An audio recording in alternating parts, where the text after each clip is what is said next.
안녕하세요. 처음교 성도 여러분 반갑습니다. 김관우 목사입니다. 오늘 눈곱교티 함께 할 텐데 여호수아 마지막 말씀입니다. 24장 25절부터 33절까지 말씀입니다. 여호수아가 세상을 떠난 시점을 기록한 내용인데 죽기 전에 이스라엘 백성들과 언약을 맺습니다. 백성이 여호수아에게 말하되 우리가 하나님 여호와를 우리가 섬기고 그의 목소리를 우리가 청종하리이다. 그날에 여호수아가 세겜에서 백성과 더불어 언약을 맺고 그들을 위하여 율례와 법도를 제정하였다. 하나님의 율법과 법도를 지키는 것은 하나님을 위해서가 아니라 백성들을 위해서 지정했다.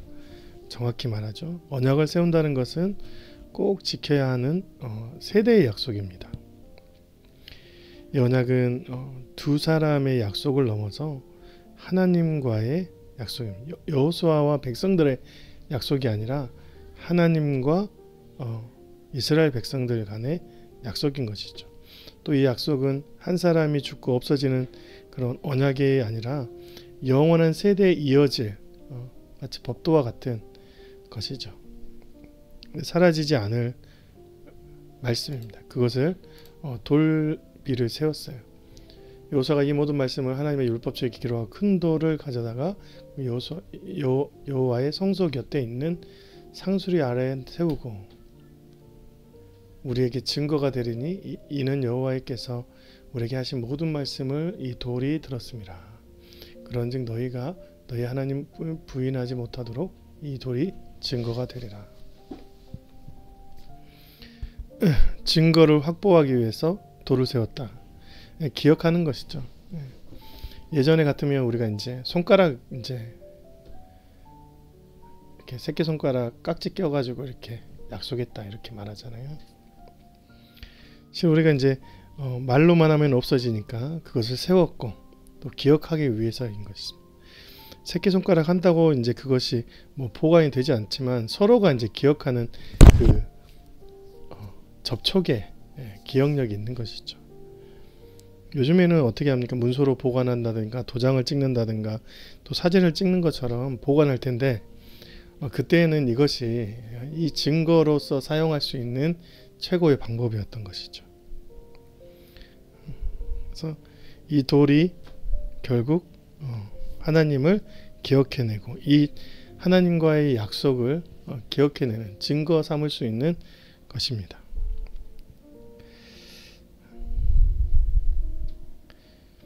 우리가 이제 하나님과 한 약속은 실은 돌에 대한 약속을 넘어서서 돌비에 대한 약속을 넘어서서 누가 증거를 수집하시냐면 하나님께서 수집하십니다. 하나님께서 그 돌들을 이제 증거 수집하셔가지고 결국 우리가 기도하거나 또한 하나님의 때가 되면 그것들을 하나님께서 제시해 주는 것이죠. 예전 네가 이렇게 나와 약속했고 그것이 실제로 이루어졌다. 하나님께서는 증거를 잘 수집해 놓으실 뿐 아니라 우리가 실행할 수 있도록 그것을 상기시켜 주시는 분이십니다. 그래서 하나님의 기억력과 우리의 기억력 중에 가장 각인이 잘 된 것은 하나님의 기억력인 것이죠. 그래서 우리가 이제 하나님과의 약속은 우리가 잃어버리더라도 하나님께서 그 약속을 지키시고 이끌어 가신다라고 생각합니다. 그래서 우리는 결국 하나님께서 우리에게 보여주신 그 능력, 또 환상, 이미지, 느낌, 또 그때 했던 감격을 기억해내면 편개하지 못하는 것이죠. 로마서 1장 20절 창세로부터 그의 보이지 아니하는 것들 곧 그의 영원한 신능력과 신성이 그가 만드신 만물에 분명히 보여졌나니 그러므로 그들이 핑계하지 못할지니라.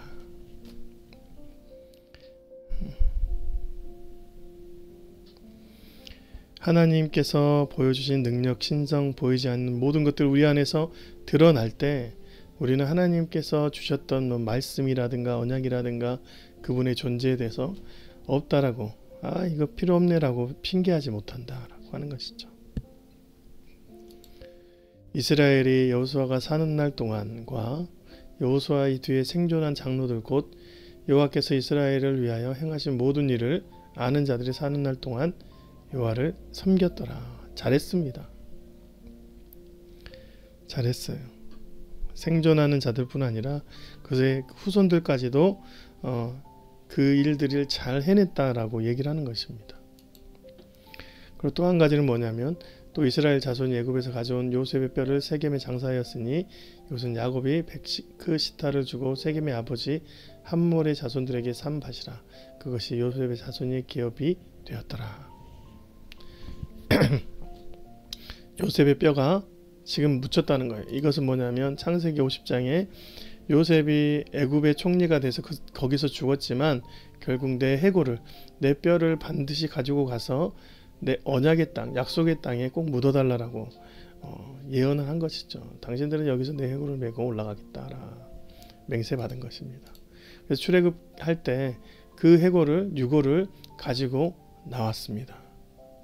나와서 진짜 오랫동안 그것을 간직해서 이제 거의 이제 오늘 말씀을 보면 여호수아가 죽을 그 시점에는 그것이 안착되었다라고 기록된 것이죠. 네. 이게 언제 심겼는지는 모르지만 오늘 본문에서는 이 그 요셉의 유골이 그 땅에 심겨졌다라는 것이죠. 요셉의 그 기억하였던 하나님 나라가 완성되어서 그 유골이 묻어져서 장사된 것을 얘기해 주는 것입니다. 또 33장을 보면 아론의 아들 엘리아살도 죽음에 그들이 그를 그의 아들 비니아스가 에브라임 산지에서 받은 산에 장사하였더라. 이 말은 뭐냐면 아론의 아들은 제사장이잖아요. 대제사장의 맥을 이어온 엘르아살이 죽었는데 그 엘르아살이 드디어 가나안 땅에 묻혔다. 다시 말해서 이 가나안 땅은 이제는 하나님 나라가 완성이 돼서 여호수아도 묻히고 요셉의 유골도 묻히고 조상들의 흔적도 있고 뿐만 아니라 지금 현존에 있는 대제사장이 묻힐 만큼 하나님 나라의 완성된 상태가 되었다라고 얘기를 하는 것입니다. 완전해졌다는 것이죠. 이걸 기대하는 것이죠.